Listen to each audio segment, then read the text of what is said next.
안녕하세요, 태수입니다. 또 정말 오래간만에 영상을 제작하게 되었네요. 그동안 제가 영상 제작을 하지 못했던 이유가 개인적으로 시간이 별로 없고 본업이 있는지라서 이렇게 올리는 주기가 많이 늦어졌습니다. 자, 하지만 이제 제가 시간이 있으면은 앞으로 좀 영상을 많이 좀 올릴 계획이니 구독해 주신 분들은 꾸준히 계속 봐주시면 도움이 되실 것 같습니다. 자, 아무튼 이번에 다룰 내용은 분봉 단타 급락 투매 조심하는 법에 대한 내용입니다. 이 주제를 다룬 이유가 뭐냐면은 최근 들어 많은 개인 투자자분들께서 주식 투자를 많이 시작했고 또 많이들 단타 투자를 많이 하시더라고요. 자, 그런데 문제가 되는 게 뭐냐면은 이러한 분들이 매수를 했고 매수를 해서 주가가 오르면 좋은데 주가가 오르지 않고 오히려 내가 매수하자마자 급락 투매를 맞아버리는 경우가 종종 있기 때문에 저는 이러한 점을 어떻게 하면 투매를 맞지 않고 수익을 볼 수 있을지 그거에 대한 팁, 계좌를 지킬 수 있는 팁에 대한 내용을 설명하고자 합니다. 자, 그래서 이렇게 주제를 산정했는데요. 자, 그럼 먼저 제가 이론적인 내용을 한번 볼게요. 자, 이론적인 그림인데요. 자, 먼저 이 그림을 보기 전에 투매가 왜 나올까요? 그 외부 요인은 악재 뉴스라든지 시장이 불안불안할 때 투매가 나오기도 하겠지만은 이 투매가 나오는 이유, 그냥 대주주라든지 물량이 많은 사람들이 갑자기 이제 시장가로 던지게 되었을 때 투매가 나오거든요. 이게 아니라면은 우리가 예측 가능한 투매를 알 수 있다면 미리 조심해서 대응을 할 수 있겠죠. 자, 그래서 미리 대응을 해서 스탑로스를 걸어두게 되거나 아니면 우리가 이제 손절할 구간이 오게 되면은 짧게 시장가로 매도를 하면 되겠고요. 근데 그렇다면은 예측 가능한 투매를 우리가 어떻게 알 수 있을까요? 모두가 다 차트를 보죠. 차트를 보는데 HTS 기본 환경에 세팅되어 있는 20분선이라든지 아니면 기술적으로 그어놓은 추세선,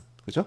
이 추세선 아니면 캔들의 추세라든지 거래량이라든지 기타 등등의 보조 지표를 이용을 해가지고 투매가 나올 수 있는 하나하나의 힌트를 얻을 수 있습니다. 이 손절의 목표는 큰 손실을 방지하기 위함인데 그와 동시에 투매가 나올 수 있는 그 맥점의 자리를 이탈했기 때문이죠. 이 맥점의 자리가 변곡의 자리인데요. 이 변곡점을 이탈을 하게 되면, 즉 지지가 되는 구간을 이탈을 하게 되면 투매가 나온다는 것입니다. 그럼 이런 것을 어떻게 하면 알 수 있냐? 여러 가지 좀 차트를 봐줘야 되는데요. 이것을 이해를 하려면은 투매가 가장 많이 나오는 패턴들을 외우거나 아니면 이제 숙달하는 것이 좋을 듯 합니다. 자, 그래서 지금 이 그림을 보게 되면은 투매가 나올 수 있는 그런 어떤 자리는 첫 번째로 이 이전에 주식을 보유한 사람들이 차익 실현 욕구가 있느냐 없느냐, 그것만 잘만 보시면 될 것 같습니다. 이 상한가 영역에서 매수를 한 사람들, 그 다음날 5% 이상의 갭이 뜨게 되어 있다면 대체로 갭이 5% 이상, 즉 수익률이 5% 이상 추가되었기 때문에 팔고 싶은 욕구가 굉장히 많을 거예요.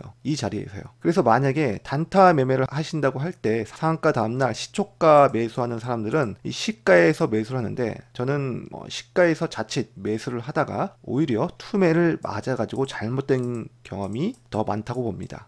왜냐면은 이전에 매수했던 사람들이 이렇게 쏟아버리게 되면은 매도 물량을 주가는 자연스럽게 급락, 투매가 나와버리게 되거든요. 자, 그렇기 때문에 이렇게 5% 이상의 갭이 뜬 자리에서 시초가 매매는 절대로 하지 말아야 되고 오히려 투매가 발생하게 되었을 때 이 투매가 발생하고 좀 꼬리가 달리면서 분봉 차트에서 지지가 되는 그런 어떤 이 추세가 나오게 되었을 때 매수를 해야 되지, 이 시초가에서 상한가 다음날 시초가에서 무조건 매수하는 것은 전혀 바람직하지 못하다라고 봅니다. 즉 정리를 해보면 상한가 다음날 5% 이상 갭이 뜬 자리에서는 절대적으로 시초가 매매는 지양해야 된다라는 겁니다. 자, 그리고 다음 그림에서는 분봉 차트인데요. 분봉 차트에서 여러분들이 이런 그림을 많이 보셨을 거예요. 이 주가가 장중에 이렇게 기다가 갑자기 어느 순간에 매수가 쏠리면서 급등이 나오는 경우입니다. 대략적으로 한 최소한 순식간에 10%에 준하는 그런 어떤 상승이 나오게 되었을 때 이럴 때 갑자기 어느 순간에 투매가 나와버리게 되죠. 자, 그래서 이 돌파 매매를 하는 사람이라든지 뇌동 매매를 하는 사람들은 대체로 올라갈 때 이렇게 매수를 하게 되는데 자칫 잘못하다가 이런 식으로 장대 음봉, 즉 투매를 두들겨 맞을 수 있습니다. 이런 거.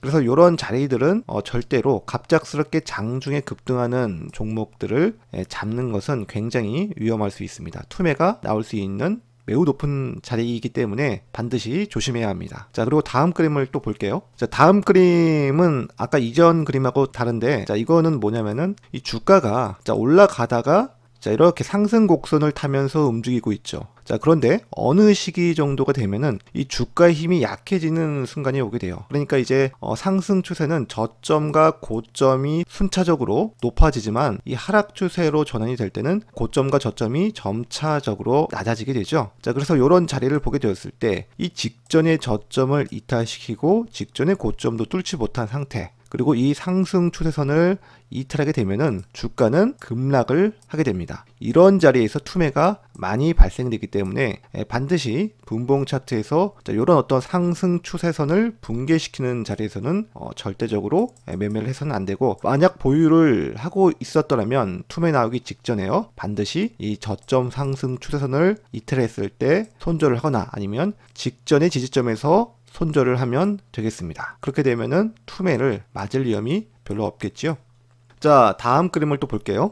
자, 다음 그림은 이것도 이제 분봉 차트 상에서 나오는 그림인데요. 대체로 분봉 차트에서 특징적으로 이동평균선을 타면서 움직이는 주식들이 있어요. 그런 주식들을 잘 살펴보게 되면은 주가가 이 이동평균선을 이탈했을 때, 예를 들어서 한 20분선이라고 해봅시다. 1분봉 20분선. 이 20분선을 이탈하게 되었을 때 급락이 발생하는 경우가 꽤나 있습니다. 아무튼 이동평균선을 이탈하면 급락이 나올 수 있기 때문에 이런 것들도 조심할 필요가 있습니다. 자, 그 다음에 또 이제 마지막 그림을 보게 되면은 이 분봉 차트에서 이 캔들의 추세, 저는 이런 것들을 굉장히 중요하게 여기거든요. 주가가 한 차례 상승을 하고 조정을 받는데 이 단봉 캔들로 이런 식으로 올라갈 것처럼 이렇게 폼을 잡다가, 하지만 다음 봉에서 이렇게 음봉이 발생해 가지고 이 저점 상승 추세, 캔들 꼬리의 추세를 이탈해버리는 그런 경우가 있단 말이죠.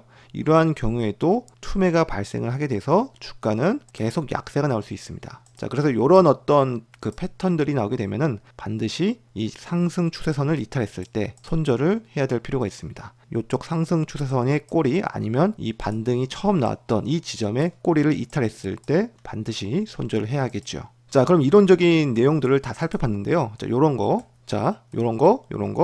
패턴들을 여러분들이 잘 봐주시면 될 것 같습니다. 대표적으로 투매가 잘 나올 수 있는 위치이거든요. 그래서 이런 것들을 잘 살펴보시길 바라고요. 자, 그럼 실제 차트를 한번 보겠습니다. 자, 그럼 간단하게 몇 종목 살펴보겠습니다. 먼저 일신바이오라는 종목인데요. 한 12월 9일 정도가 되겠는데, 자, 분봉 차트를 보게 되면은, 자, 바로 이제 상한가 다음날, 자, 이렇게 갭이 6% 이상 떴습니다. 자, 요런 자리에서 시가에서 매수를 하는 행위는 바로 잘못된 행위라고 제가 말씀을 드렸는데요. 자, 왜냐면은, 자, 요런 식으로 이미 이 상따를 한 사람들이나 이전에 매수한 사람들이 이 차익 실현 욕구로 인해서 이렇게 언제든지 투매가 나와도 이상하지 않을 자리입니다. 자, 그래서 상한가 다음날 갭이 한 5% 이상, 한 6%, 7%, 10% 이상 시작을 한 경우에는 시초가에서 매수를 하기보다는 투매가 나올 때까지 안전하게 기다리고 난 이후에 접근하는 것이 좋겠죠. 시가에서 매수를 하게 되면은, 자, 이런 식으로 낙폭이 크게 나올 수 있기 때문에 반드시 조심을 해야 합니다. 자, 그 다음에 드리머스 컴퍼니라는 종목인데요. 이 종목도 보게 되면은, 자, 먼저 이 3분봉 차트에서 급작스럽게 급등이 나온 경우 투매가 나올 수 있다. 아까 이론적인 내용에서 보셨죠? 어때요? 이렇게 순식간에 급등한 경우에는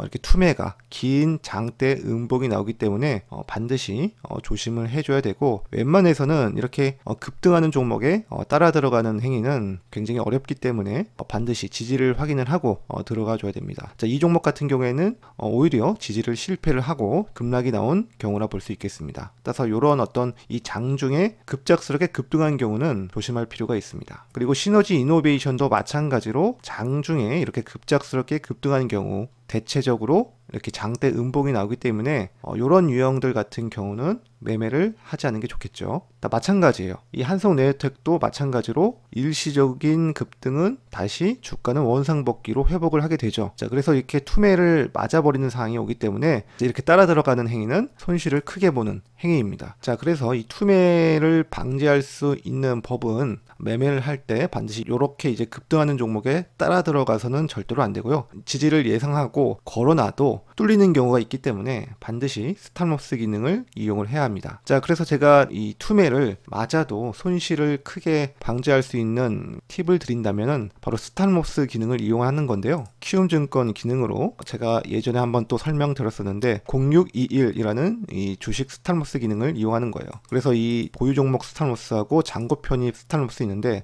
주로 잔고 편입 스탑로스를 이용을 해가지고 매수하자마자 마이너스 2.70% 하락을 하게 되면은 자동적으로 시장가로 매도가 나가게끔 설정을 하시는 편이 좋습니다. 자, 이렇게요. 이렇게 설정을 하시게 되면은 매수하자마자 마이너스 2.70% 하락을 하게 되면은 시장가로 매도가 나가기 때문에 자, 이런 어떤 스탑로스 기능을 반드시 이용하는 편이 좋겠습니다. 자, 그리고 이 서현탄 메탈이라는 종목도 보게 되면은 투매가 나올 수 있는 위치가 바로 뭐냐면 이렇게 이 거래량이 많이 터지게 되었을 때는 차익 실현에 대한 신호거든요. 그러면은 장대 양봉 뒤에도 음봉이 크게 나올 수 있다라는 사실도 인지해 주시고, 그리고 이동평균선도 대략적으로 뭐 1분봉이나 3분봉, 5분봉에서 특정한 이동평균선, 예를 들어 한 20분선을 이탈하게 되었을 때 주가는 투매라든지 약세가 나올 수 있습니다. 또한 이 이동평균선이 밀집된 부분을 자, 이렇게 밀집이 되어 있죠. 밀집된 부분을 이탈하게 되는 순간 이렇게 급락이 나와 버릴 수 있다는 점 아시겠죠? 자, 이상으로 영상을 마치겠습니다. 오랜만에 영상을 제작하다 보니까 부족하게 설명한 부분도 많고 그런 부분들이 많이 있어가지고 이 부족한 부분은 제가 블로그에다가 추가적으로 내용을 더 써놨거든요. 그래서 블로그와 함께 이 동영상도 같이 시청하시면 보다 자세하게 내용을 이해하실 수 있을 것 같습니다. 자, 그럼 이상입니다. 항상 성공 투자 하시길 바라고요.